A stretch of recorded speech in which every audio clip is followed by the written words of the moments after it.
پھر نشانہ صاحب قبلہ جوادی سے ملتمس ہوں کہ رونق افروز ممبر ہوں بآواز بلند نعرہ صلوات.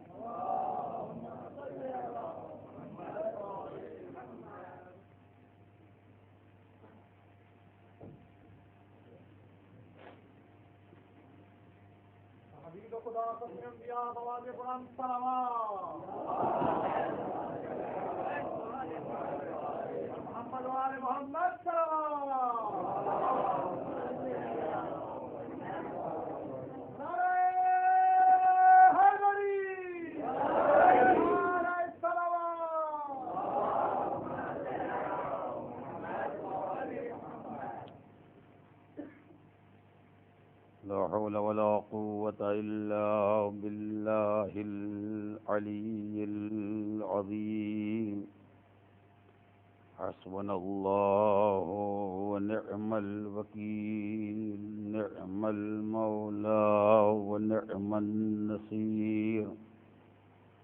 أعوذ بالله السميع العليم من الشيطان اللعين الرجيم. بسم الله الرحمن الرحيم. الحمد لله الذي لم يتخذ ولدا ولم يكن له شريك في الملك ولم يكن له ولي من الذل وكبره تكبيرا.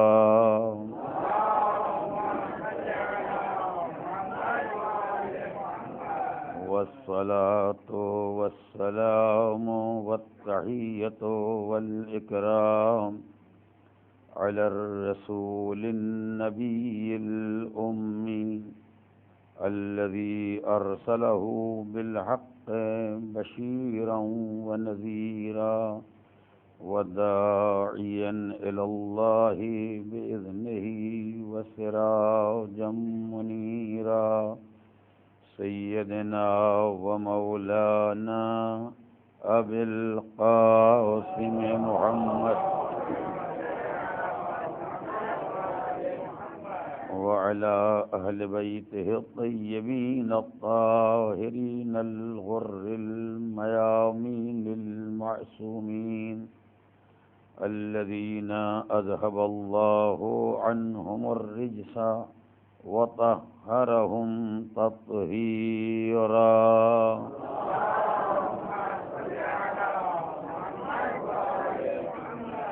أما بعد فقد قال الله الحكيم في كتابه الكريم. بسم الله الرحمن الرحيم. إن عدة الشهور عند الله 12 شهرا في كتاب الله يوم خلق السماوات والأرض منها 4 حرم ذلك الدين القيم. صلوات بر محمد.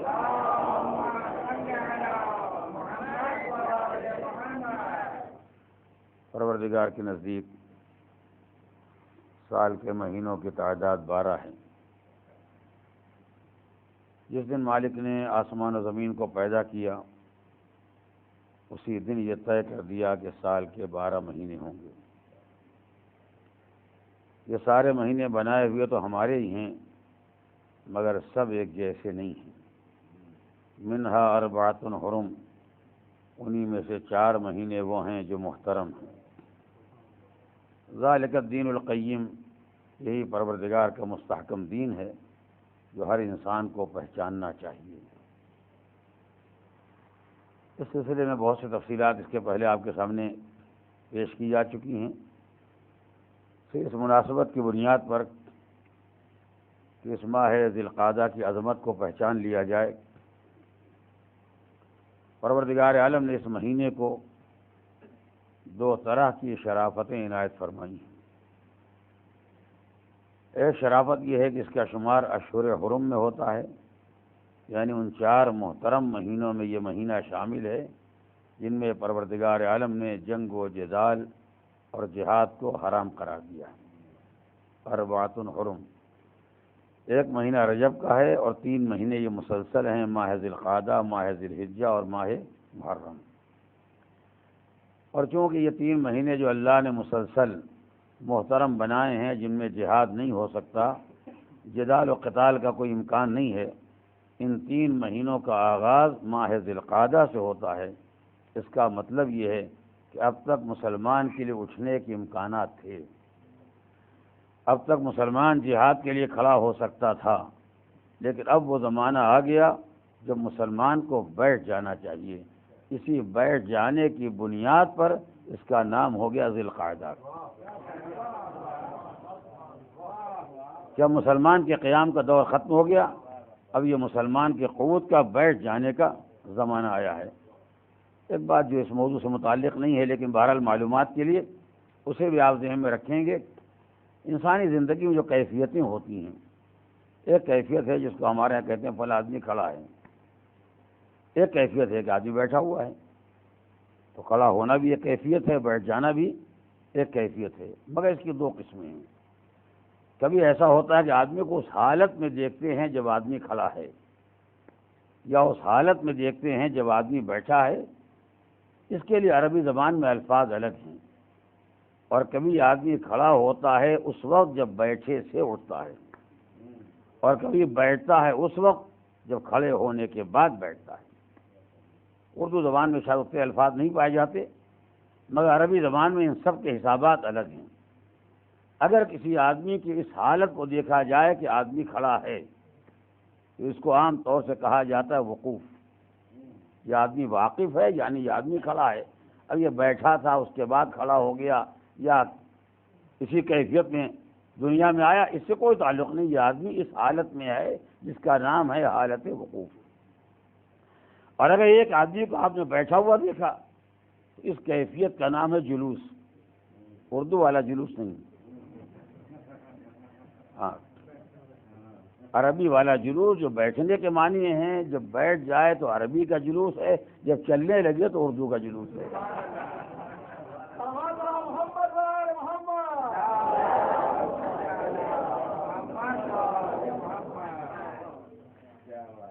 لہذا وہ ایک کیفیت ہے، یہ دوسری کیفیت ہے۔ لیکن ان دونوں حالتوں کو اگر ایک دوسرے سے ملا کے دیکھا جائے تو اس کے نام بدل جاتے ہیں۔ اگر کوئی بیٹھے سے اٹھ رہا ہے تو اس کا نام ہے قیام، اور اگر اٹھنے سے بیٹھ رہا ہے تو اس کا نام ہے قعود۔ جلوس الگ ہوتا ہے، قعود الگ ہوتا ہے۔ جب بیٹھے ہوئے انسان کو دیکھا جائے تو اس حالت کا نام ہے جلوس، اور جب اٹھا ہوا انسان بیٹھ جائے تو اس کا نام ہوتا ہے قعود، اور جب بیٹھا ہوا انسان اٹھ جائے تو اس کا نام ہوتا ہے قیام۔ اسی لیے ہم سے کہا گیا، یوں کہو بحول اللہ وقوتہ اقوم واقعد۔ اس لیے کہ نماز میں یہ دونوں حالتیں پائی جاتی ہیں، کبھی بیٹھا ہوتا ہے تو اٹھ جاتا ہے، کبھی اٹھا ہوتا ہے تو بیٹھ جاتا ہے۔ وہ قیام بھی اللہ کی دی ہوئی طاقت سے ہے، اور یہ قعود بھی پروردگار عالم کی دی ہوئی طاقت سے ہے۔ اس صلوات پڑھیں محمد علیہ وسلم۔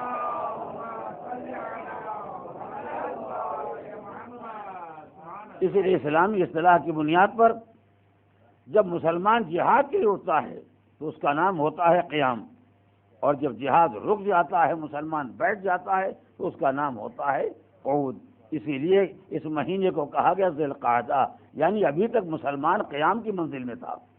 ماہ رمضان میں مسلمان نے جہاد کیا ہے، ماہ شوال مسلمان کے جہاد کا زمانہ ہے، لیکن جب جہاد کو روک کے بیٹھ جائے تو اس کا نام ہو گیا ذی القعدہ، یعنی اب یہ وہ دور آ گیا ہے جہاں آ کے مسلمان بیٹھ جانا چاہیے مسلمان کو، اور اس کے بعد جب وقت آئے گا دوبارہ قیام کرے گا۔ لہذا ایک کیفیت ہوتی ہے جب بیٹھے سے اٹھنا ہوتا ہے، ایک کیفیت ہوتی ہے کہ جب آدمی اٹھا ہوا ہے بیٹھنا ہوتا ہے۔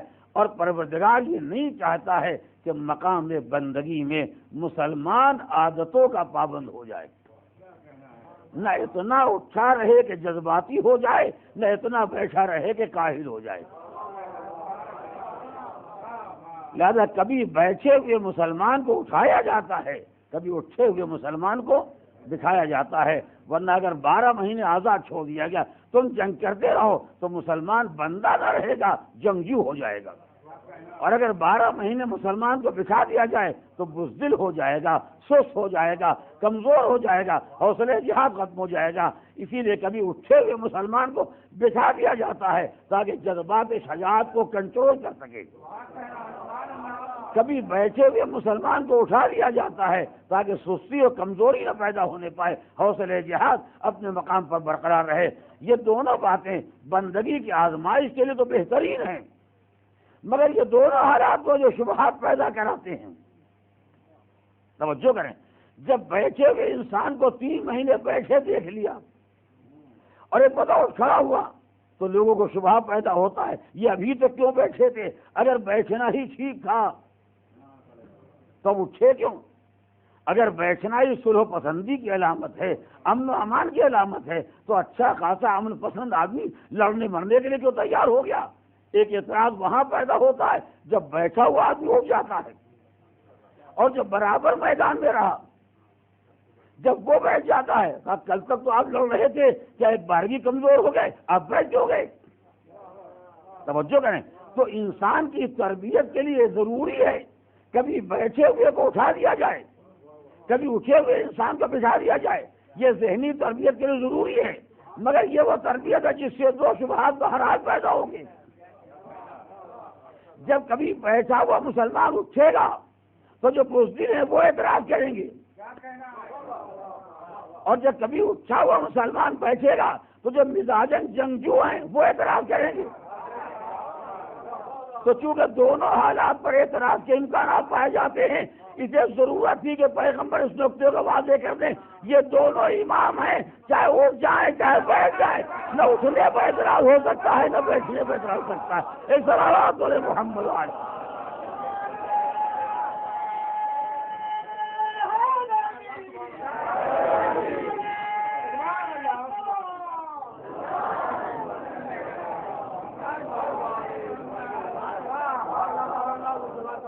اس لیے کہ پیغمبر اسلام سے بہتر کون جانتا ہے؟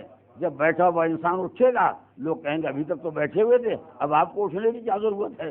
اور جب اٹھا ہوا انسان بیٹھ جائے گا کل تک تو لڑ رہے تھے، اب آپ میں کون سی کمزوری پیدا ہو گئی ہے؟ یہ حالات تو پیدا ہونے والے ہیں، اور پروردگار چاہتا ہے یہ فرق رہے۔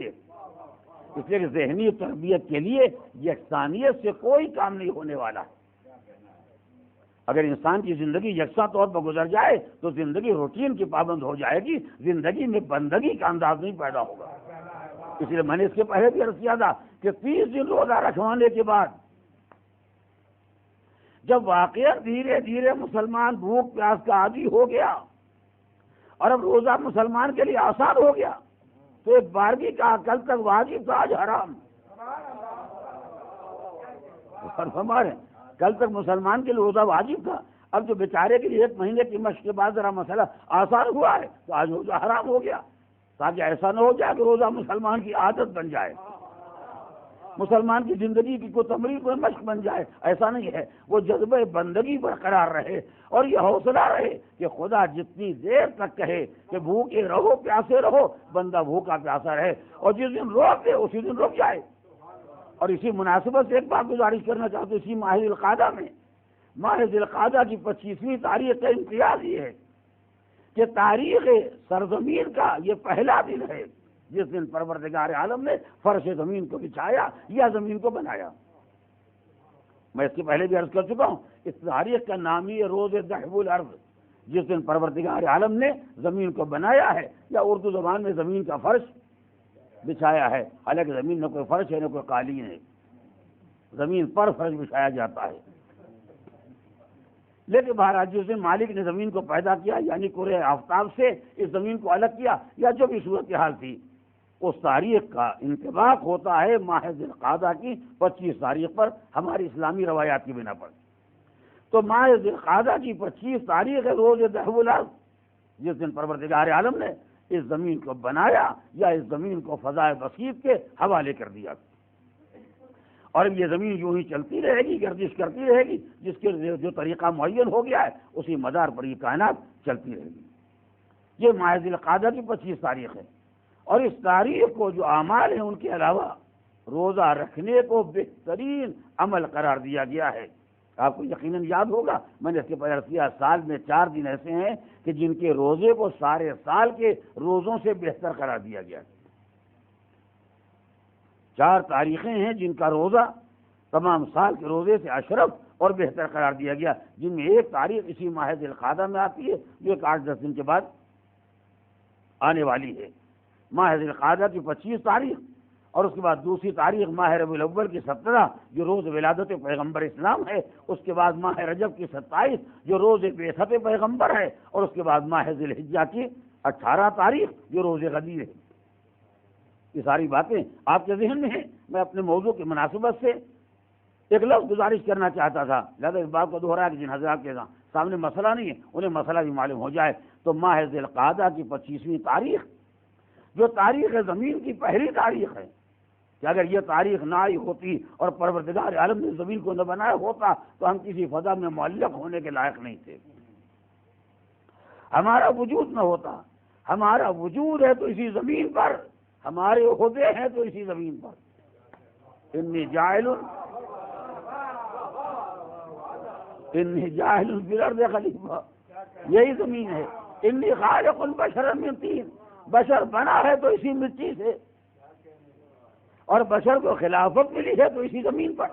یہ زمین بنیاد ہے ان ساری شرافتوں کے لیے، ساری عظمتوں کے لیے۔ تو روز تخلیق زمین، روز تحویل، روز ولادت پیغمبر، روز بعثت پیغمبر، روز تکمیل دین یعنی 18 ذی الحجہ روز غدیر، ان سب کو بہترین دن قرار دیا گیا ہے روزے کے واسطے۔ توجہ فرما رہے ہیں، یہ میں نے اس لیے یاد دلانا چاہا ہے تاکہ اندازہ ہو جائے کہ اسلام بندگی کی تربیت کے لیے اور بندے خدا کو واقعی بندہ بنانے کے لیے وہ سارے انتظامات کرتا ہے کہ جہاں زندگی عادتوں کی پابند نہ ہو جائے، جہاں زندگی جذبات کی پابند نہ ہو جائے۔ جس کی ایک مثال میں نے دی کہ جو اٹھا ہوا مسلمان تھا، کل اسے میدان جہاد میں یوں بھیج رہا تھا کہ اگر بیچارہ جان بچا کے جانا بھی چاہے تو خدا کہتا لعنت ہے اس کے اوپر، اور آج اسی مسلمان سے کہا جاتا ہے چین سے بیٹھ جاؤ، اب تمہیں میدان میں جانے کی کوئی ضرورت نہیں ہے۔ اٹھے ہوئے مسلمان کو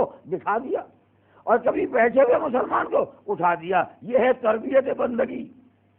توجہ فرما رہے ہیں، جس پر کل تک روزہ واجب تھا اچانک حرام ہو گیا، یہ ہے تربیت بندگی، تاکہ کوئی چیز عادت نہ بننے پائے، بندگی بندگی رہے۔ اور ہمارے اسی روشنی میں گزارش کر رہا ہوں، جب انسان انسانی زندگی گزارتا ہے تو انسانی زندگی کا تقاضا یہ کہ خوشی میں کھایا جائے، کھلایا جائے۔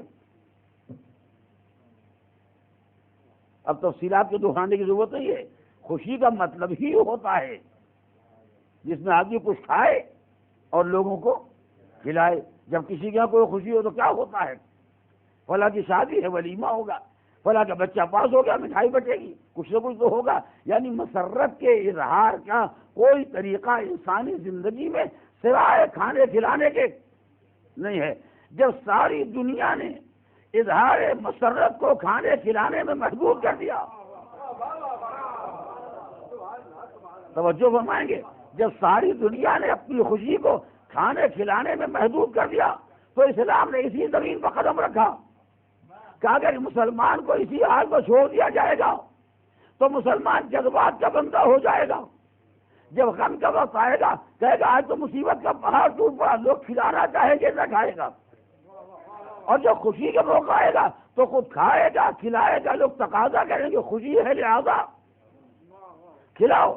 جب انسانوں نے اپنی زندگی کا ایک روٹین، ایک عادت طے کر لی تو اسلام نے قدم رکھا کہ جتنی عظیم خوشی کے مواقع تھے سب نے روزہ رکھوا دیا۔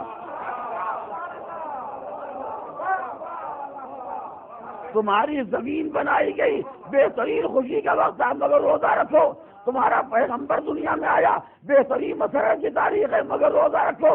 تمہارے پیغمبر نے نبوت کو پہچنوایا بہترین خوشی کا موقع ہے مگر روزہ رکھو۔ تمہارا دین کامل ہو گیا، علی مولا ہو گیا مگر روزہ رکھو۔ ایک صلوات بولے محمد علیہ وسلم۔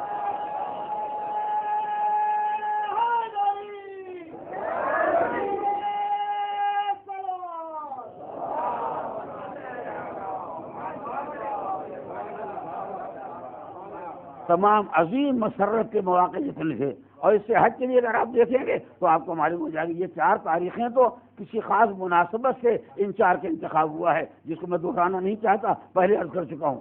لیکن اس سے ہٹ کے اگر مزید آپ دیکھنا چاہیں تو حساب لگا لیجیے، آپ کو معلوم ہو جائے گا پروردگار عالم نے 3 مہینے کے روزے رکھے مسلمان کے لیے۔ توجہ کریں، 2 مہینے کے روزے مستحب اور 1 مہینے کا واجب۔ اتنی بات تو سب کو معلوم ہے، یعنی سال میں روزہ رکھیں آپ، روزہ ہمیشہ عبادت ہی ہے، جب بھی رکھ لیں گے ثواب ہی ملے گا، علاوہ ان دنوں کے جنہیں حرام کر دیا، لیکن بہرحال جب بھی رکھا جائے گا عبادت ہوگا، مگر خاص طریقے سے 3 مہینوں پر زور دیا گیا۔ 2 مہینے کے روزے مستحب، 1 مہینے کا روزہ واجب۔ اگر آپ اسی ایک تاریخ کو پہچان لیں سارا مسئلہ حل ہو جائے گا۔ سارے ماہ رجب میں روزہ رکھوا دیا، پہلی تاریخ امام باقر کی ولادت روزہ، 5ویں تاریخ امام نقی کی ولادت روزہ، 10ویں تاریخ امام تقی کی ولادت روزہ، 13ویں تاریخ مولا کائنات کی ولادت روزہ، جب ماہ رمضان میں آئے 15 تاریخ امام حسن کی ولادت روزہ، ماہ شعبان میں آئے 30 تاریخ امام حسین کی ولادت روزہ، 15 تاریخ امام زمانہ کی ولادت روزہ۔ اب تو اندازہ ہو گیا کہ اسلام کی نگاہ میں ساری مسرت روزے میں ہے، کھانے میں نہیں ہے۔ ایک صلوات علی محمد و آل محمد۔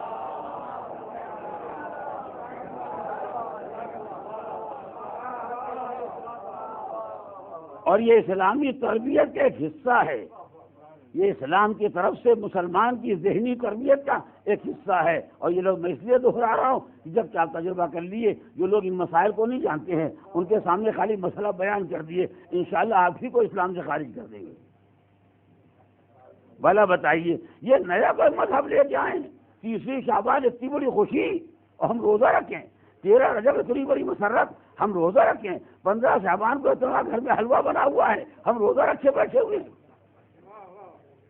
اس لیے کہ مسلمان سوچ ہی نہیں سکتا ہے، اتنی بے خبری ملت میں پیدا ہو گئی کہ قانون اسلام کی اطلاع ہی نہیں ہے۔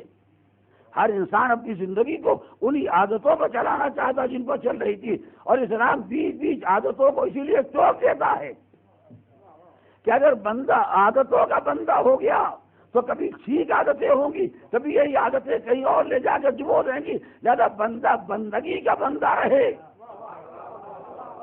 جتنی دیر ہم آگے بڑھائیں اتنی دیر آگے بڑھتا رہے، جہاں روک دیں وہاں رک جائے۔ اسی لیے آپ جو دیکھتے رہتے ہوں، میں اکثر یہ کہا کرتا ہوں، اکثر لوگ پوچھتے ہیں فلاں کام کرے اس کا فائدہ کیا ہے،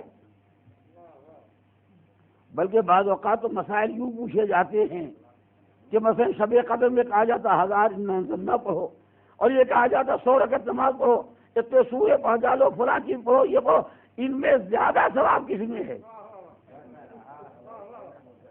یعنی زیادہ کمانے کا مزاج دنیا سے نکل کے مذہب کے اندر بھی آ گیا۔ اگر یہ معلوم ہو جائے کہ اس کا ثواب 2-4 مثقال یا 2-4 گرام زیادہ ہے تو یہی کام کریں، وہ نہ کریں۔ یہ مسائل برابر آپ کے سامنے بھی آتے رہتے ہیں کہ زیادہ ثواب کہاں ہے، کیوں؟ اس لیے کہ بچپنے سے اس نے ایک ہی بات سیکھی ہے، فائدہ۔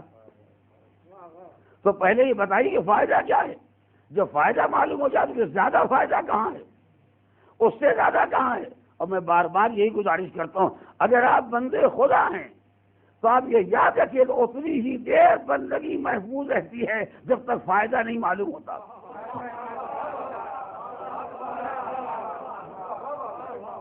میں نے ایک عجیب و غریب لفظ کہا ہے، اس کے معنی پر غور کر لیجیے گا۔ بندگی اتنی ہی دیر سلامت رہتی ہے جب تک کسی عمل کا فائدہ نہیں معلوم ہوتا۔ جیسے ہی فائدہ معلوم ہو جائے عمل 2 حصوں میں بٹ جاتا ہے، ایک حصہ بندگی کا ہوتا ہے، ایک حصہ فائدے کا ہوتا ہے۔ اور جب بندگی میں فائدہ شامل ہو جائے گا تو کہیں نہ کہیں بندہ گمراہ ہوگا۔ میں ایک نئے رخ سے بات کروں، بات تو بہت پرانی ہے۔ جب بندگی میں فائدہ شامل ہو جائے گا تو کہیں نہ کہیں بندہ گمراہ ہوگا، جس کا ایک منظر تو ہم نے بھی دیکھا ہے کہ جو فائدے کی بنیاد پر مسلمان ہوئے تھے، جب تک مال غنیمت کی امید رہی تب تک میدان میں رہے، جیسے دیکھا مال غنیمت جا رہا ہے سب میدان چھوڑ کے چلے گئے، اس لیے کہ یہ خدا کے بندے نہیں تھے، یہ فائدے کے بندے تھے۔ ایک صلوات علی محمد و آل محمد۔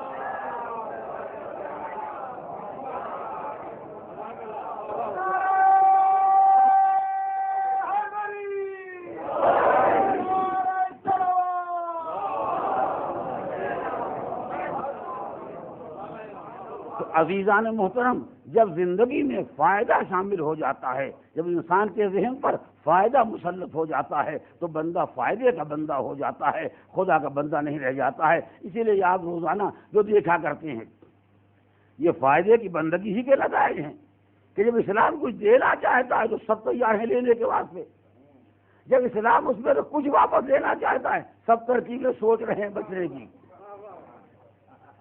اگر خدا کہے ایک میں 10 دیں گے سب تیار ہیں، ایک میں 70 ملے گا سب تیار ہیں، ایک میں 1000 ملے گا اس کے لیے تیار ہیں، ایک میں 1,00,000 ملے گا اس کے لیے تیار ہیں۔ جب خدا نے کہا اب تو 1,00,000 لے چکے اس میں سے 5واں ہی واپس کر دو، اب ترکیب پوچھ رہے ہیں خمس سے بچنے کا راستہ کیا ہے۔ اس لیے کہ یہ خدا کے بندے نہیں تھے جو مال کو مال خدا سمجھتے، یہ تو مال خدا ہے، یہاں رکھے تو مال خدا ہے، اس کے خزانے میں رہے تو مال خدا ہے، بلکہ چلا جائے تو کم سے کم امانتوں سے فرصت تو مل جائے،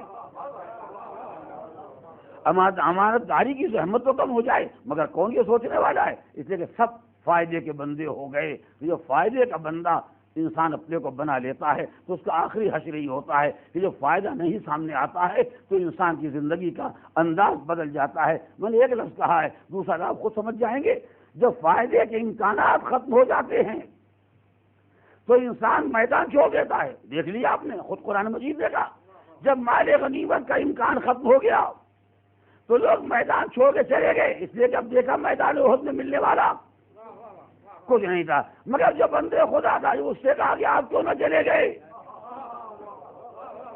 آپ کیوں نہ چلے گئے؟ کیسے چلا جاتا؟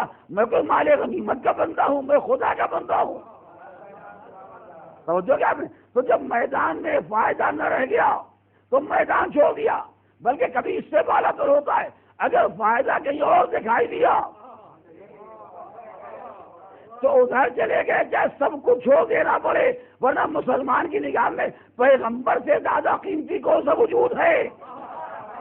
لیکن بلا کے فائدے کے لیے جنازے پیغمبر چھوڑا یا نہیں چھوڑا؟ جب زندگی میں فائدے کی بندگی شامل ہو جاتی ہے تو یہ سارے عیب شامل ہو جاتے ہیں۔ اسی لیے ضرورت تھی ذہنوں کی تربیت کے واسطے کہ انسان کو بندہ بنایا جائے، خدا کا بندہ، فائدے کا بندہ نہیں۔ ایک صلوات پڑھے محمد والے۔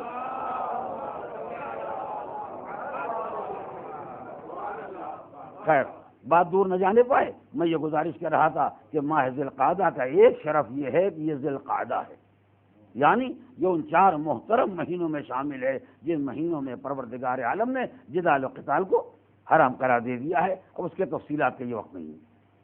دوسرا امتیاز جو ماہ ذی القعدہ کو حاصل ہے وہ یہ ہے کہ یہ حج کے مہینوں میں سے ایک مہینہ ہے۔ الحج اشہر معلومات، حج کچھ معین مہینے ہیں جو حج کے مہینے ہیں، پروردگار عالم نے انہی مہینوں کو حج کا مہینہ اور حج کا زمانہ قرار دیا ہے۔ یہ سننے کے بعد اکثر میرے بچوں کو اور نوجوانوں کو یہ خیال پیدا ہوتا ہے کہ حج تو ہم جانتے ہیں، حج مہینوں کا کام نہیں ہے، حج 4 دن کا کام ہے۔ ماہ ذی الحجہ کی 9 تاریخ سے شروع ہوتا ہے، 12 کو ختم ہو جاتا ہے۔ 9، 10، 11، 12، 4 دن کے اندر سارا حج تمام ہو جاتا ہے، اور یہ چاروں دن ماہ ذی الحجہ میں آتے ہیں۔ 9 تاریخ بھی ذی الحجہ کی، 10 تاریخ بھی اسی مہینے کی، 11، 12 بھی اسی مہینے کی۔ یہ ماہ ذی القعدہ کو حج کا مہینہ کیوں کہا گیا؟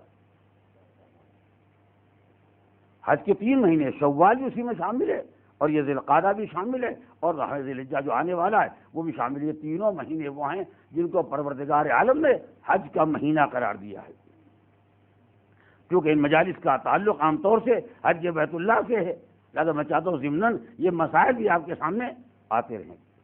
کیا وجہ ہے کہ ماہ ذی القعدہ کا شمار حج کے مہینوں میں ہوتا ہے جبکہ اس مہینے میں حج نہیں ہوتا، یا ماہ شوال میں کوئی حج نہیں ہوتا؟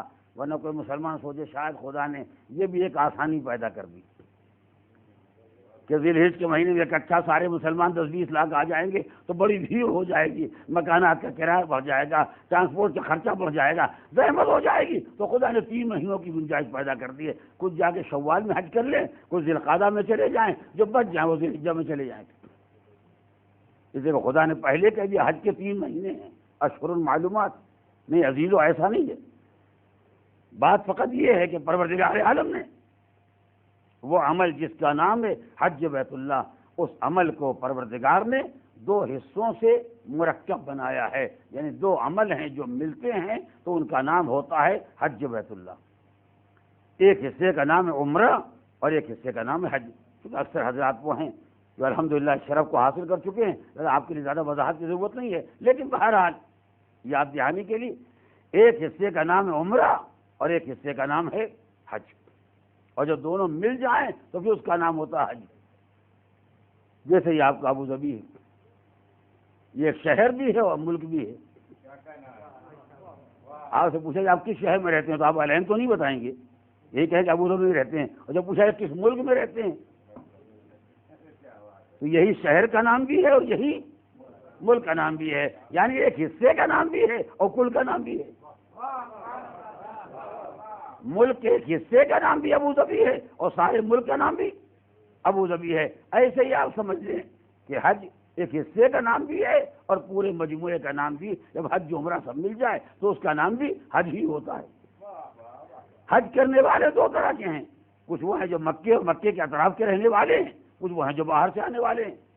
جو مکے یا اس کے اطراف کے رہنے والے ہیں ان کا حج الگ ہے، اور جو باہر سے آنے والے ہیں ان کا حج الگ ہے، اور دونوں میں اتنا ہی فرق ہوتا ہے کہ جو باہر کے آنے والے ہیں ان کا عمرہ پہلے ہوتا ہے، حج بعد میں ہوتا ہے، اور جو وہاں کے رہنے والے ہیں ان کا حج پہلے ہوتا ہے، عمرہ بعد میں ہوتا ہے۔ اور ضمن یہ بھی یاد رہے ایک فرق اور دونوں میں ہے کہ باہر سے آنے والوں کے لیے قربانی دینا واجبات میں ہے۔ آپ جب جائیں گے حج بیت اللہ کے لیے تو ایک جانور آپ کو بہرحال قربان کرنا پڑے گا، مگر جو مکے کے رہنے والے ہیں وہ ہر سال حج کرتے رہیں، ان کے حج میں قربانی شامل نہیں ہے، وہ قربانی سے آزاد ہیں۔ باہر والوں کے لیے قربانی کی ذمہ داری ہے۔ اب یہ کیوں ہے؟ جب قربانی کا ذکر آئے گا تو شاید کوئی باتیں میں ذہن میں گزارش کر سکوں۔ تو یہ دو طریقے ہیں، ان کا عمرہ پہلے حج بعد میں، ان کا حج پہلے عمرہ بعد میں۔ ان کے حج میں قربانی ہے، ان کے حج میں قربانی نہیں ہے۔ یہیں سے ضمناً ایک مسئلہ اور بھی آپ حل کر لیں اور اس سے میرے بچوں کے معلومات میں بھی اضافہ ہو جائے گا۔ یہ حج بیت اللہ جو آج ہم پر آپ پر واجب ہے یا واجب ہو جاتا ہے، یہ حج بیت اللہ بہت قدیم عمل ہے، بہت قدیم۔ جہاں تک آپ تاریخ میں پیچھے چلے جائیں، ہر دور میں، ہر دور بشریت میں انسانیت کا کوئی دور ایسا نہیں گزرا جب حج بیت اللہ نہ رہا ہو، اور نہ کوئی دور ایسا گزرا ہے جب بیت اللہ نہ رہا ہو۔ پروردگار عالم نے اپنے اس گھر کا، جسے کعبہ کہتے ہیں، اس گھر کا سنگ بنیاد رکھوایا ہے جناب آدم سے۔ جناب آدم کے ذریعے پروردگار عالم نے اس گھر کا سنگ بنیاد رکھوایا، یعنی اس کی حد بندی کرائی۔ یہ جگہ ہے جہاں ہمارا گھر ہے۔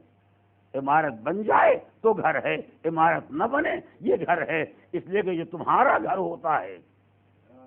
اس کے لیے چار دیواری چھت ضروری ہوتی ہے، اس لیے وہ رہنے والا گھر ہے۔ میں نے ایک لفظ کا معنی بہت غور کر لیجیے گا، یہ ہم جو آپ گھر بناتے ہیں، اگر کوئی آدمی زمین خرید کے ڈال دے تو کیا اس کا نام گھر ہو جائے گا؟ نہیں۔ کیوں نہیں ہوگا؟ نہ اس لیے کہ اس کا نام گھر نہیں ہو سکتا، بلکہ سارا مسئلہ یہ ہے کہ ہم جب گھر بناتے ہیں تو رہنے کے لیے بناتے ہیں۔ جو گھر رہنے کے لیے بنائے گا ظاہر اس کو رہنے کے قابل ہونا چاہیے۔ اگر دیوار نہیں تو کیسا گھر؟ اگر چھت نہیں ہے تو کیسا گھر؟ اگر سرد و گرم سے بچانے کا انتظام نہ ہو تو پھر کیسا گھر؟ تو جو مکان رہنے کے لیے بنتا ہے اس کے لیے در و دیوار ضروری ہیں، اس کے بعد چھت کا ہونا ضروری ہے، مگر پروردگار نے جو اپنا گھر بنوایا ہے تو خدا کو اس گھر میں رہنا تو ہے نہیں، وہ تو لامکان ہے۔ جس جگہ کا نام رکھ دے گا گھر، وہ گھر ہے۔ توجہ کریں، جس زمین کو خدا اپنا گھر کہہ دے وہ زمین ہی خدا کا گھر ہے، اس کے لیے نہ کوئی دیوار لازم ہے نہ اس کے لیے کسی چھت کی ضرورت ہے۔ جس جگہ کو خدا کہہ دے یہ میرا گھر ہے وہ میرا گھر ہے۔ یہی وجہ ہے کہ آپ آج بھی دیکھتے ہیں ہماری مسجدوں کا نام کیا ہے؟ خانہ خدا۔ ہماری مسجدوں کا نام ہے خانہ خدا۔ تو اگر مسجد کی چھت گر جائے تو کیا یہ خانہ خدا نہیں؟ خدا نخواستہ مسجد کمزور تھی، برسات میں بارش زیادہ ہو گئی، چھت گر گئی، تو کیا یہ مسجد نہیں ہے؟ اور اگر مسجد ہے تو خانہ خدا ہے یا نہیں ہے؟ چھت نہیں ہے مگر خانہ خدا ہے.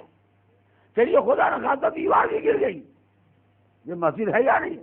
مسجد تو بہرحال ہے. اگر آپ یہاں نماز پڑھیں گے تو گھروں سے زیادہ ثواب یقیناً ملے گا. اور اگر مسجد ہے تو خانہ خدا ہے. چھت نہیں ہے مگر خانہ خدا، دیوار گر گئی مگر خانہ خدا ہے. کیوں؟ اس لیے کہ خانہ خدا بندگی کے لیے ہے، خانہ خدا رہنے کے لیے نہیں ہے. تو جو گھر رہنے والا ہوتا ہے اس کے در و دیوار الگ ہوتے ہیں. جو گھر شرافتوں کے لیے ہوتا ہے، عظمتوں کے لیے ہوتا ہے، اس کے در و دیوار الگ ہوتے ہیں. اس کے در و دیوار ہو یا نہ ہو وہ خانہ خدا ہے. تو پروردگار عالم نے جب جناب آدم کے ذریعے اس کی حد بندی کرا دی تو اس کا نام ہو گیا خانہ خدا. اور اب مالک نے آدم ہی کو حکم دیا کہ سب سے پہلے میرے گھر کا طواف تم کرو. سب سے پہلے خانہ خدا کا طواف جناب آدم نے کیا. یہاں تک روایات میں ہے کہ جناب آدم نے اپنی زندگی میں 70 مرتبہ حج کیا. اب اس دور کے حج کے ارکان کیا تھے؟ ایسی لنگی چادر پہن کے گئے تھے، کوئی اور طریقہ تھا؟ ظاہر اس دور کے قوانین کیا تھے خدا بہتر جانتا ہے. لیکن بہرحال معصومین نے ارشاد فرمایا کہ جناب آدم نے 70 حج کیے اپنی زندگی میں. اور ایک روایت میں تو یہاں تک ہے کہ جناب آدم نے اپنی زندگی میں 700 حج کیے اور 300 عمرے. یعنی دور جناب آدم میں خالی حج ہی نہیں تھا، عمرہ بھی تھا. جناب آدم نے 700 حج کیے اور 300 عمرے کیے. اور اسی روایت کا آخری فقرہ ہے. اور یہ سارے اعمال انجام دیے کتنی زحمت کر کے. جناب آدم کا گھر کہیں مکے میں نہیں تھا، نہ مکے میں پہلے رہے نہ مکے میں اتارے گئے. جس جنت میں پہلے رکھے گئے وہ بھی مکہ نہیں ہے، اور جہاں اتار کے بھیجے گئے وہ بھی مکہ نہیں ہے. اس لیے روایت کا ذکر ہے کہ جناب آدم 700 مرتبہ برائے حج اور 300 مرتبہ برائے عمرہ جناب آدم مکہ مکرمہ کی سرزمین تک آئے. اور کل جتنے اسفار تھے، جتنے سفر تھے جناب آدم کے، کلھا من الہند، ہاں سب اس زمانے کے ہندوستان سے، جس کا نام بعد میں ہندوستان ہو گیا. اصل تو روایات میں اس کو ہند کہا جاتا تھا. اور کیا کیوں؟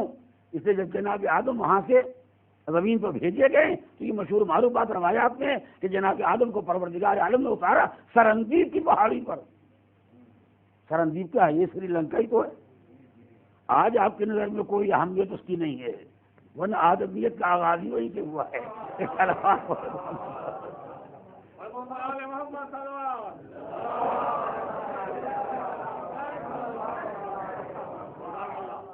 جناب آدم کی زندگی کا آغاز وہیں سے ہوا ہے. پروردگار نے جناب آدم کو اتارا تو اسی زمین کو اتارا، اور وہیں سے آتے تھے حج بیت اللہ کے لیے، اور وہیں سے آتے تھے عمرے کے واسطے.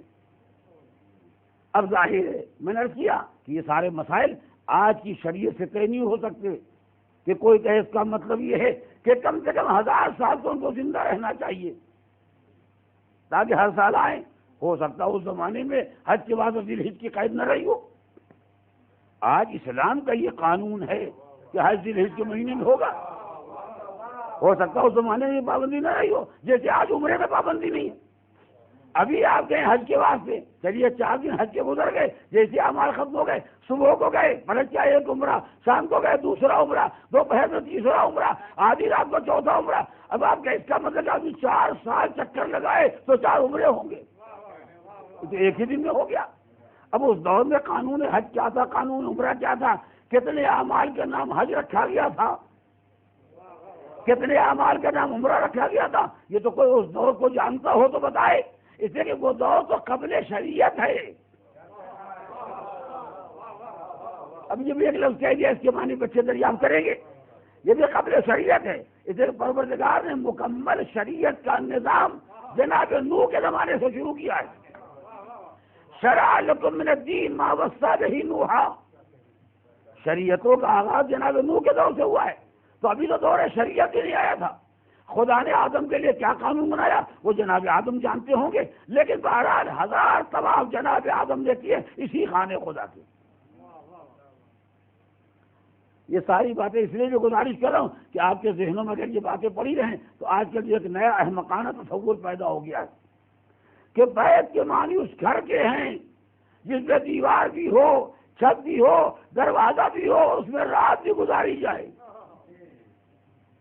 ہاں، اب آج کل نئی تحقیق نکل پڑی ہے، مسلمانوں میں سارا زور اسی پہ لگا ہوا ہے کہ بیت جو ہے یہ لفظ بنا ہے بیتوتا سے، بیتوتا کے معنی ہوتے رات گزارنے کے، لہذا بیت اس گھر کو کہیں گے جس میں رات گزاری جائے، اور رات گزارنے کے بھی وہ معنی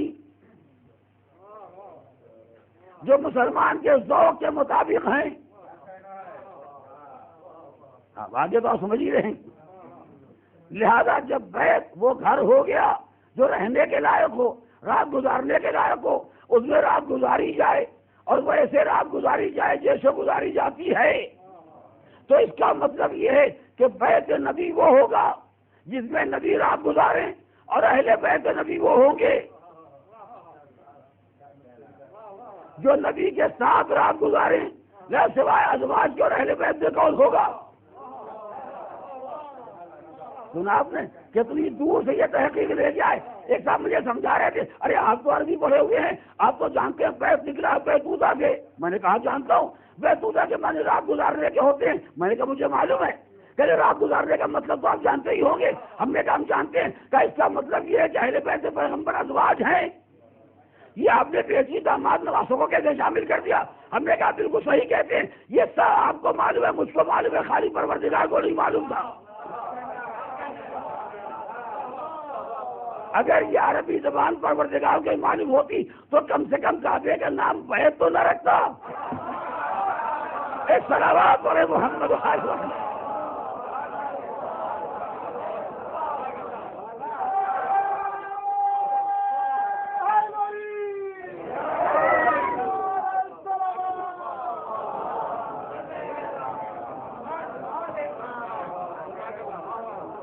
پروردگار نے کعبے کو اپنا بیت کرا دیا، یہ بیت اللہ ہے۔ سارے مسلمان کہہ رہے ہیں آپ کون ہیں؟ جو لوگ آ رہے ہیں یہ کون ہیں؟ یہ سب بیت اللہ کے طواف کرنے والے، سب بیت اللہ کے حجاج، یہ بیت اللہ کا طواف کرنے والے سب آج تک کعبے کو کہہ رہے ہیں بیت اللہ، تو کیا برا وہ لوگ کہتے ہیں؟ توجہ کریں، وہ لوگ کیا برا کہتے ہیں کہ جن کے جواب میں قرآن کو کہنا پڑا وَلَمْ يَكُنْ لَهُ كُفُوًا أَحَدٌ۔ ایک صلوات پڑھے محمد علیہ۔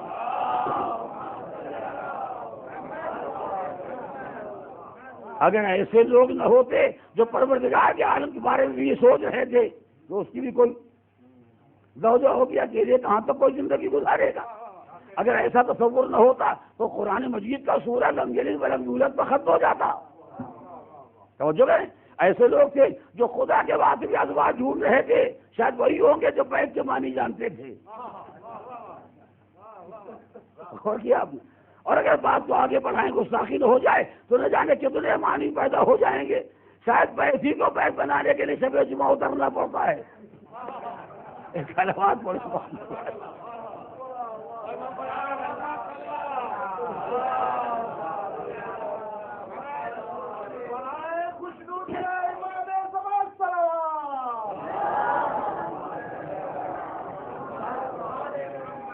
ایک اہل بیت کے معنی بدلنے کے لیے، ایک شرف اہل بیت کا انکار کرنے کے لیے انسان کو کتنی حماقتیں کرنا پڑتی ہیں۔ اور ایسے موقع پر کیا برا کہا گیا ہے کہ پروردگار کا سب سے بڑا احسان یہ ہے کہ ہمیں ذہین بنایا ہے، ہمارے دشمنوں کو غبی بنایا ہے۔ ایک صلوات پڑھے محمد علیہ۔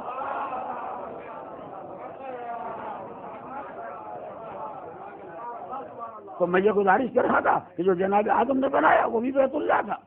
جب جناب ابراہیم کا دور آیا تو پروردگار نے جناب ابراہیم کو حکم دیا اب تم اس کی دیواریں بناؤ۔ وَإِذْ يَرْفَعُ إِبْرَاهِيمُ الْقَوَاعِدَ مِنَ الْبَيْتِ وَإِسْمَاعِيلُ، ابراہیم و اسماعیل نے خانے خدا کی دیواروں کو بلند کیا۔ سنگ بنیاد رکھا آدم نے، دیواروں کو بلند کیا جناب ابراہیم نے۔ اب یہ تعمیر کی شکل میں آ گئی، جس شکل میں آپ آج دیکھ رہے ہیں۔ یہ نسائی محاذ اسی شکل میں جناب ابراہیم کے ذریعے پروردگار عالم نے اس تعمیر کو مکمل کرایا۔ اب جناب ابراہیم سے کہا گیا کہ آپ بھی اس کا طواف کریں۔ جناب ابراہیم، جناب اسماعیل اور اس کے بعد حکم عام ہو گیا اذن فی الناس بالحج، لوگوں کو حج کے لیے بلائے. اب سب آئیں گے اس گھر کا طواف کرنے کے لیے. یہ اتنی لمبی داستان میں نے آپ کو کیوں سنائی؟ ایک مسئلہ یہ ہے کہ جو مکے میں رہنے والے ہیں ان کے حج میں قربانی نہیں ہے، اور جو باہر کے آنے والے ان کے حج میں قربانی شامل ہے. ایک مسئلہ یہ ہے. دوسرا مسئلہ یہ ہے کہ اگرچہ حج کا ایک لباس معین ہے، ایک لنگی اور چادر، جو بھی انسان حج یا عمرے کے لیے جائے گا لباس کے لیے، احرام کے لیے ایک لباس معین ہے جو سلا ہوا نہ ہو، یعنی ایک لنگی ایک چادر. لنگی اور چادر آج کے کلچر، آج کی تہذیب، آج کے رسم و رواج کے اعتبار سے نیا لباس ہے. آپ اگر لنگی چادر پہن کے سڑک پر نکل پڑیں تو ہر آدمی پوچھے گا کیا بھیا یہی حج شروع ہو گیا کیا؟ اس لیے عادت نہیں ہے، عادت نہیں، ہمارا طریقہ الگ ہو گیا ہے، ہمارا لباس الگ ہو گیا. مگر اس دور قدیم میں جو عام لباس یہی تھا، جب تک یہ وضع قطع ایجاد نہیں ہوئی تھی، نئی نئی کٹنگ نہیں نکلی تھی. اس وقت مسلمان کا ہر انسان کا سیدھا لباس تھا، ایک لنگی بعد یہ چادر اور یہ قصہ ختم ہو گیا. اس کے بعد سے وضع قطع شروع ہوئی تو ہزاروں قسمیں پیدا ہو گئی اور پیدا ہو رہی اور پیدا ہوتی رہیں گی. اس لیے کہ اب سارا زور لباس پر نہیں ہے، اب سارا زور تو اس کی وضع قطع پر ہے. چاہے لباس لباس نہ رہ جائے، کٹنگ اچھی ہونی چاہیے. اور کیا میں پہلے لباس کے معنی کچھ اور تھے، اب لباس کے معنی کچھ اور ہو گئے. ورنہ ایک سادہ لباس انسان کا ہی ہوتا ہے. یہ وجہ آج بھی اگر آپ دیہاتوں میں چلے جائیں جہاں یہ وضع قطع نہیں پہنچی ہے، وہاں کے لوگوں کی عام زندگی یہی ہے کہ ایک لنگی باندھ ایک چادر اور ایک قصہ ختم ہو گیا، ضرورت زندگی پوری ہو گئی. تو ظاہر اس دور میں مکے کا لباس کیا تھا؟ میں جو بات گزارش کر رہا ہوں اسے آپ پہچانیں. اس دور میں مکے کا لباس کیا تھا؟ یہی لنگی چادر. اور آگے نکل جائے اس سے پہلے یہی حال تھا. تو اگر اس وقت کوئی آدمی ایک لنگی باندھ کے چادر اوڑھ کے نکل پڑے تو ان سے کوئی نہیں پوچھے گا کہاں جا رہے ہیں. اس لیے کہ معاشرے کا لباس وہی تھا. جیسے کوئی آج آپ کرتا پاجامہ پہن کے شلوار پہن کے نکل پڑے تو کوئی پوچھے کہاں جا رہے ہیں، کوئی نہیں پوچھتا ہے. جیسے کہ آدمی کا قوم کا لباس یہی ہے، یا سوٹ پہن کے نکل پڑے کوئی نہیں پوچھتا، اس لیے لباس وہی ہے. اور کیا؟ تو آج جو حج پہچانا جاتا ہے وہ دو وجہوں سے. یہ اچانک لباس بدل جاتا ہے تو یہ خیال پیدا ہوتا ہے کہ یہ کہاں جا رہے ہیں. یا آدمی جانور لے کے چلا تو معلوم ہوتا ہے یہ کہاں جا رہے ہیں. اگر لباس اور جانور کو الگ کر دیا جائے تو حج کے پہچاننے کا راستہ کیا ہے؟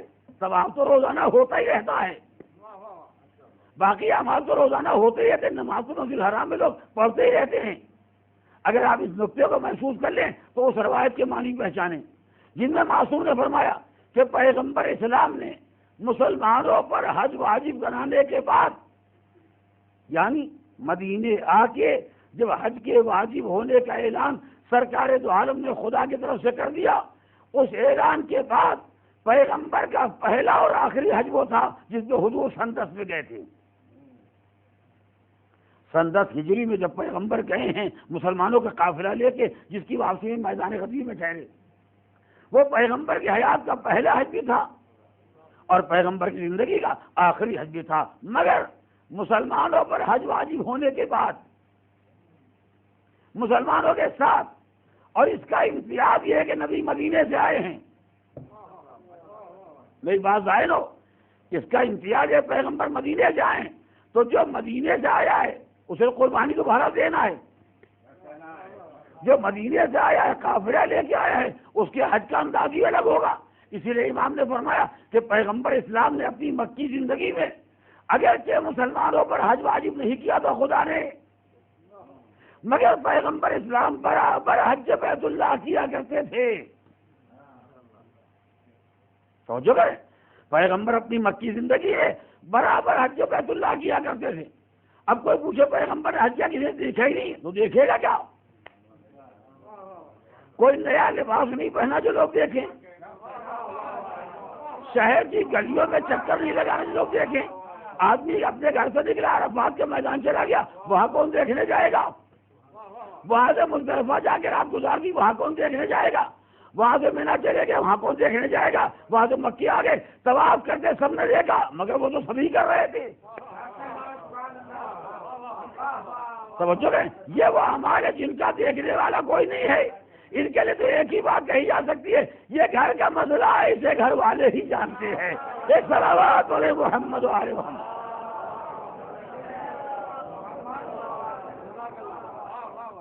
تو حج بیت اللہ کا سلسلہ دور قدیم سے، جناب آدم کے دور سے، جناب آدم، جناب نوح، جناب ابراہیم، جناب اسماعیل، جناب موسیٰ، جناب عیسیٰ، ہر دور شریعت میں حج بیت اللہ رہا، اور آج بھی اس دور شریعت میں حج بیت اللہ ہے، اس کا قانون بھی معین ہے۔ تو میں یہ گزارش کر رہا تھا کہ جو لوگ حج کرنے کے لیے باہر سے آتے ہیں، ان کا عمرہ پہلے ہوگا اور حج بعد میں ہوگا۔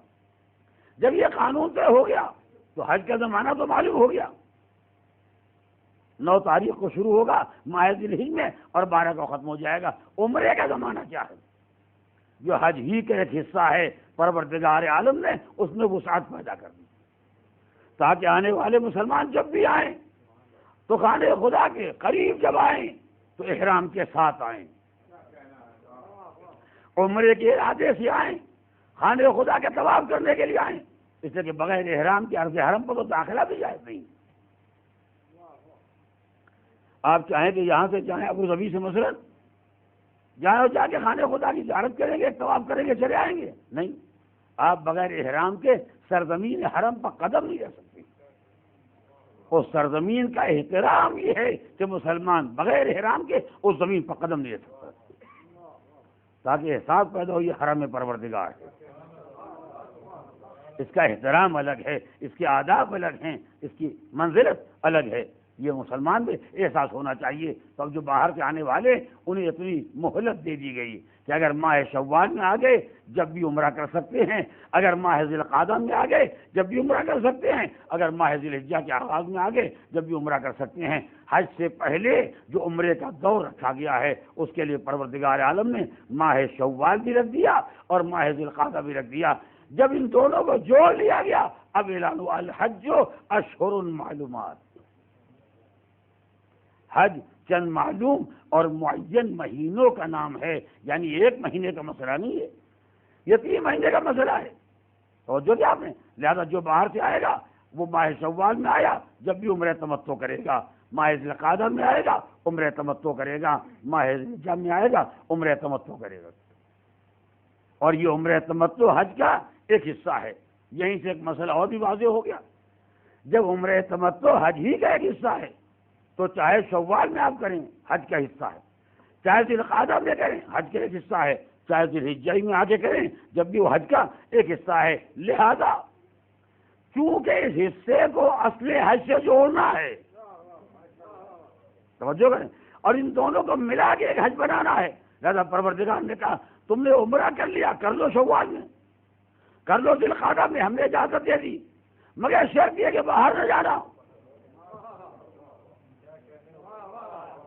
مکے سے باہر نہ جانا، اس لیے کہ تمہارے اس عمل کو ابھی حج سے جوڑنا ہے۔ اگر بلا ضرورت تم باہر نکل گئے تو تمہارا یہ عمرہ حج سے جوڑنے کے لائق نہ رہ جائے گا، لہذا تم مکے میں رہو تاکہ معلوم ہو جائے عبادت کے لیے آئے تو یہیں آ کے رک گئے۔ جب سلسلہ عبادت یوں ہی برقرار رہے گا تو یہ عمل اس سے جوڑنے کے لائق ہو جائے گا۔ بے نواز جو نماز میں اصل نماز اور نماز احتیاط میں ہوتا ہے، خدا نہ کرتا آپ کو شک ہو گیا یہ 3ری رکعت ہے یا 4تھی، پروردگار نے کہا 4تھی سمجھ کے نماز ختم کر دو، بعد میں 1 رکعت نماز احتیاط پڑھ لینا۔ اس نماز احتیاط کو ہم اصل نماز میں جوڑ دیں گے اگر وہ 3 ہوگی۔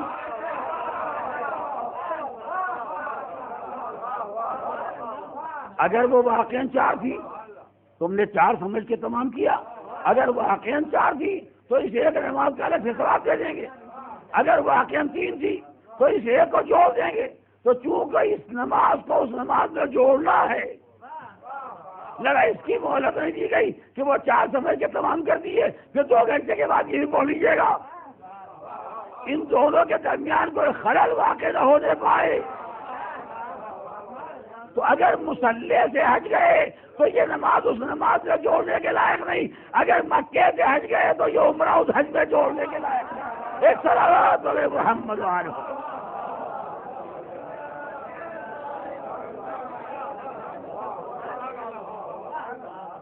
اس کا مطلب یہ ہے کہ جب ایک کو دوسرے سے جوڑنا ہوتا ہے، ملانا ہوتا ہے، تو اس کے اپنے کچھ آداب ہوتے ہیں۔ ہر جگہ کے آداب الگ الگ ہیں۔ میں تو خالی بطور مثال عرض کر رہا ہوں، یہاں مصلی چھوڑ دیا تو اب جوڑنے کے قابل نہیں، وہاں مکہ چھوڑ دیا تو جوڑنے کے لائق نہیں۔ ہر ایک کے آداب الگ الگ ہوتے ہیں، لیکن جب دو کو ملانا ہوگا تو اس کے لیے کوئی نہ کوئی قانون ضرور ہوگا۔ توجہ کریں، اگر 2 قدم کا فاصلہ ہو جائے تو نماز جوڑنے کے لائق نہیں، اگر 10-20 میل کا فاصلہ ہو جائے تو روزہ جوڑنے کے لائق نہیں، تو اگر امامت کو نبوت سے جوڑنا ہے تو بیچ میں کوئی فاصلہ نہ ہونے پائے۔ ایک صلوات علی محمد علی محمد۔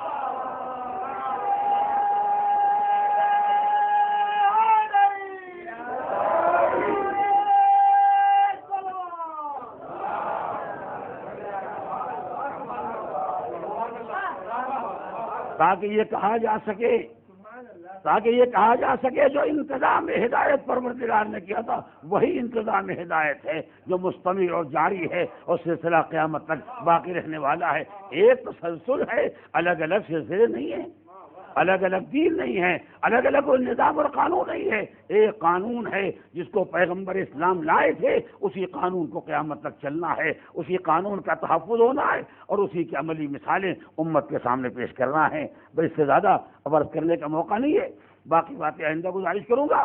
ایک بات جو آج عرض کرنا تھی اس کا کل خلاصہ یہ ہے کہ ماہ ذی القعدہ ان محترم مہینوں میں بھی شامل ہے جن میں جزا القتال کو حرام کیا گیا، اور ان مہینوں میں شامل ہے جن میں حج کے اعمال بشکل عمرہ صحیح انجام دیے جا سکتے ہیں، اس لیے کہ پروردگار عالم نے سرزمین حرم پر داخلے کو جائز نہیں قرار دیا جب تک انسان ان آداب کے ساتھ نہ آئے جن آداب کے ساتھ سرزمین حرم پر قدم رکھنا چاہیے۔ عزیزان محترم، یا حرم کی زمین اتنی محترم ہو کہ مسلمان بلا احرام قدم نہ رکھ سکے، بلا قصد عمرہ آ نہ سکے، بغیر طواف کے ارادے کے قدم نہ رکھ سکے، یا سرزمین حرم اتنی غیر محترم ہو جائے کہ لباس کے احرام میں خنجر چھپا کے لائے جائے۔ جب دنیا کو عرض حرم کا احترام یاد نہ رہ جائے تو جو واقعی اہل بیت ہیں، جو واقعی حرم کی حرمت کے محافظ ہیں، ان کی ذمہ داری ہے کہ اس عرض حرم کی حرمت کو محفوظ رکھیں اور دنیا کو محسوس کرائیں ہمیں جان دینے میں کوئی زحمت نہیں، ہمیں قربان ہو جانے میں کوئی تکلف نہیں ہے۔ دین خدا اس قابل ہے کہ اس پر انسان اپنی زندگی کو قربان کر دے، مگر عرض حرم کا احترام بہرحال پیش نظر ہے، اسے باقی رکھنا ہے۔ یہ خون کہیں بہہ جائے مگر اس زمین پر نہیں بہہ سکتا۔ مالک جہاں چاہے گا وہاں اپنی قربانی پیش کر دیں گے، مگر زمین حرم کی حرمت کو بچا کے رکھیں گے۔ یہی وجہ ہے کہ ساری دنیا آ رہی تھی اور نبی کا نواسہ جا رہا تھا، جس کو اہل بیت بنایا گیا، جس کو اس گھر کی حرمت کا محافظ بنایا گیا۔ اس 8 ذی الحجہ کو جب سارا عالم اسلام زمین حرم پر جمع ہو رہا تھا، ایک مرتبہ دیکھنے والوں نے دیکھا کہ نبی کے نواسے کی سواری تیار ہو رہی ہے۔ لوگ حیران ہیں، دنیا آ رہی ہے اور حسین جا رہے ہیں، مگر کون بات کرے، کون حسین سے گفتگو کرے، کون مولا سے گفتگو کرے۔ ایک مرتبہ ابن عباس نے منظر دیکھا، شاید لوگوں نے کہا ابن عباس آپ فرزند رسول سے کہیں دنیا آ رہی ہے اور آپ جا رہی ہیں، ایسا کیوں ہے؟ ابن عباس آگے بڑھے، کہا فرزند رسول آپ سے سوال کرنا ہے، جب آپ کے سامنے یہ مسئلہ آیا کہ آپ کا ارادہ کیا ہے؟ آپ نے فرمایا میں حکم الہی کا منتظر ہوں، جو پروردگار کہے گا میں وہ کروں گا، لیکن کل تک آپ نے کچھ نہ بتایا تھا، یہ آج میں کیا دیکھ رہا ہوں، یہ دروازے پر ناکے کیوں بچھائے گئے ہیں، یہ محملیں کیوں لائی گئی ہیں، یہ بیویاں کیوں سوار ہو رہی ہیں؟ فرزند رسول نے فرمایا ابن عباس مرضی الہی یہی ہے کہ اب میں اس سرزمین کو چھوڑ دوں، اس لیے کہ حرمت حرم خطرے میں پڑ گئی ہے، میں چاہتا ہوں اس زمین سے باہر نکل جاؤں۔ آج اگر تنہا ایک میرا خون ناحق یہاں بہ گیا تو قیامت تک یہ زمین خون سے یوں ہی رنگین ہوتی رہے گی، لہذا حکم الہی ہے میں جا رہا ہوں۔ اے ابن عباس کا حسین کہاں کا ارادہ ہے؟ بس ارباب اعضاء میں بیان تمام کر رہا ہوں، فرزند رسول کہاں کا ارادہ ہے؟ کہ ابن عباس میں عراق جا رہا ہوں۔ کہ مولا آپ تو عراق کو پہچانتے ہیں، عراق والوں نے آپ کے بابا سے وفا نہ کی، آپ کے بھائی سے وفا نہ کی، آپ عراق کا ارادہ کیے ہوئے ہیں۔ کہ ابن عباس اور واضح بتا دوں میں کربلا جا رہا ہوں، میں کربلا جا رہا ہوں۔ کربلا کو ابن عباس سے زیادہ کون پہچانے گا؟ ابن عباس کے سامنے تاریخ ہے کہ جب مولا کائنات صفین سے پلٹ کے آ رہے تھے تو ایک زمین پر ٹھہر گئے، ایک سرزمین پر آگے ٹھہر گئے۔ ایک مدد زمین کو علی نے غور سے دیکھا اور دیکھ کے 3 مرتبہ کہا صبرن ابا عبداللہ، صبرن ابا عبداللہ، صبرن ابا عبداللہ، حسین صبر کرنا، حسین صبر کرنا، حسین صبر کرنا۔ لوگ حیرت سے پڑے ہوئے یہ مولا کیا فرما رہے؟ کیا یہ سرزمین میرے لال کے لیے مصائب کی سرزمین ہے یا میرے فرزند کو ہزاروں مصیبتوں کا صبر کرنا ہوگا؟ لہذا جیسے یہ سنا کہ مولا آپ تو عراق کو پہچانتے ہیں، آپ تو کربلا کو جانتے ہیں، آپ نے کربلا کے کیوں ارادہ کر لیا؟ کہ ابن عباس میں اور واضح بتا دوں میں راہ خدا کے سر کٹانے جا رہا ہوں۔ بغیر داروں نے سنت ہو گیا آخری فقرہ، میں جا رہا ہوں راہ خدا میں قربان ہونے کے لیے۔ کہ حسین جب آپ جانتے ہیں کہ آپ سر کٹانے کے لیے جا رہے ہیں فما مانا ہم نے کہا نسوان، تو ان عورتوں کو کیوں لیے جا رہے ہیں، ان بچوں کو کیوں لیے جا رہے ہیں؟ روایت کا فکر ہے کہ حسین تو یہ کہے کہ خاموش ہو گئے، ابن عباس یہ بیویاں مجھے تنہا نہ جانے تھی، یہ میرا ساتھ نہ چھوڑیں گی۔ لیکن دوسرا ذکر روایت کا ایک پتہ پردہ محمل سے آواز ہے ابن عباس خاموش، خبردار کچھ نہ کہنا۔ کیا چاہتے ہو زینب اپنے ماں جائے کو چھوڑ دے؟ جب تک زندہ رہوں گی اپنے بھیا کا ساتھ نہ چھوڑوں گی۔ اے رونے والوں، جو زینب نے مکے میں کہا اپنے وعدے کو آخری دم تک نبھا دیا۔ جب حسین مقتل میں اکیلے تھے، نہ قاسم ہے، نہ علی اکبر ہے، نہ عباس ہے، جب کوئی نہ تھا، جب بھی چادر سنبھال کے زینب بلندی پر آئی، ارے میرا ماں جایا کہاں ہے، میری ماں کی گود کا بالا کہاں ہے؟ دیکھا حسین سجدے میں ہے، شبر خنجر لیے کھڑا ہے، کسے پکارے آواز دیو پسرے ساتھ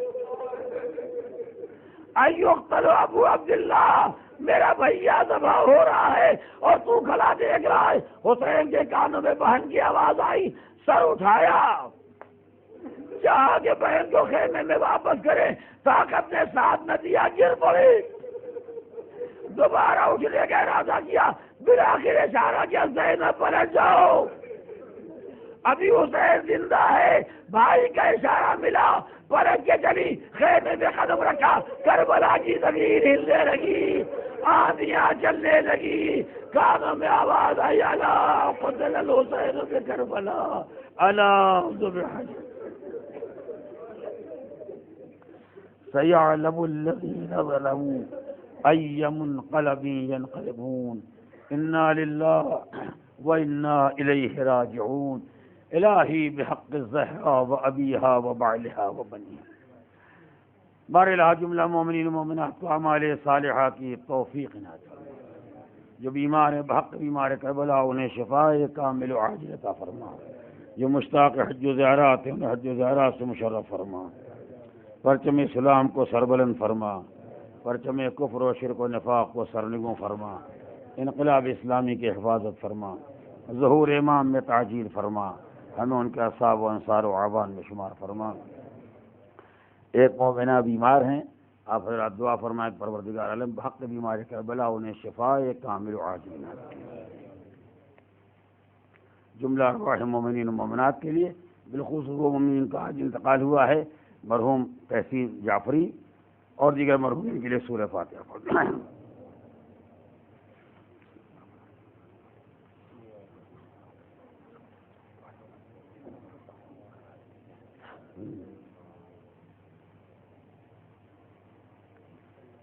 آپ حضرات 2-4 منٹ تشریف رکھیں تاکہ یہ بچے